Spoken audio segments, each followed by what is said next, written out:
In this video, I'm going to teach you how to use Monday.com for inventory management so you can easily track stock levels, monitor order status, and manage suppliers all in one place. It's ideal for business owners, store managers, and operations teams. Let's get started. First, open the workspace you created for inventory management.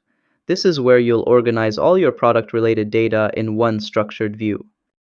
Next, you'll see different columns like items, manufacturer, order ID, stock quantity, reorder level, and status, stock check date, unit price, inventory value, and order status. Each of these fields helps you keep your inventory accurate and up to date.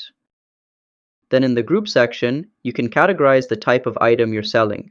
For example, if the default is TVs, you can change it to phones or any product category you manage. Now go through the columns.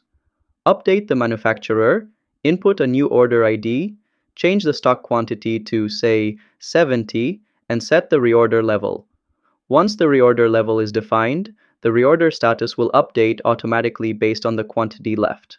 Next, adjust the stock check date for your audit cycle and update the unit price to something like $1,000. You'll notice that the inventory value is calculated automatically, giving you a real-time view of total stock value. Then at the bottom of the table, Monday.com conveniently sums up your stock quantity, reorder levels, and inventory values so you can track your totals without manual formulas. And finally, the special feature of this board is the chart view. It visually displays your total inventory value and total stock quantity. If you're on the Pro plan, you can unlock deeper insights like products on order and items per manufacturer, a powerful tool for smarter purchasing decisions. And that's how to manage inventory using Monday.com.